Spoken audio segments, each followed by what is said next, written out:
Ε, αν μια γυναίκα που μας ακούει αυτή τη στιγμή και σκέφτεται ότι θέλω να κάνω αυτή την αλλαγή, αλλά φοβάμαι ότι πέρασαν τα χρόνια ή φοβάμαι το αύριο, το άγνωστο. Τι θα της έλεγες, ας πούμε, για να τη βοηθήσει? Εγώ θα τη ρώταγα.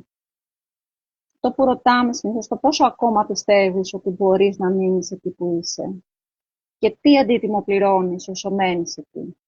Αυτό να σκεφτεί και να υπολογίσει. Αυτό το Και τι θα πώς σου είναι όσο μένει εκεί, κοστίσει έτσι. είναι Ναι, πώς είσαι όσο τεράστια. μένεις εκεί. Μπορείς να μείνεις σε άλλα 5 χρόνια χωρίς να αλλάξει τίποτα. Πόσο ακόμα.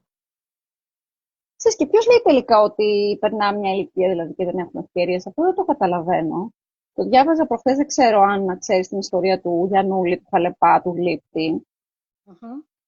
Τον αναφέρει στο βιβλίο της και διάβαζα τώρα της Αυνής της Μαριακάκη. Το θυμήθηκα το τελευταίο της βιβλίο, το «Μάθε, αγάπησε, ζήσε», που λέει ότι ο άνθρωπος ήταν πόσα χρόνια κλεισμένος στο υπόγειο και μετά σε ένα φρονοκομείο στη Κέρκυρα, Ναι, και ναι, όταν ναι. έχασε τη μητέρα του που ήταν 65 χρονών, ξεκίνησε και έφτιαχνε αριστουργήματα. Από τα 65 μέχρι τα 84 του. Έτσι ήταν όλο Είναι το μια έργο. ολόκληρη ιστορία πόσο ένιωσε Ναι, λυτρωμένος, ας πούμε, μετά το... μπράβο.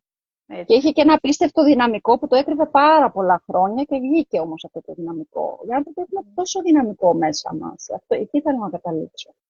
Που χρειάζεται πολλές φορές έτσι ένα έναυσμα, μια Ναι, κουβέντα που θα ακούσεις, κάτι που θα διαβάσεις, κάτι που θα... Εγώ το λέω σαν κλικ.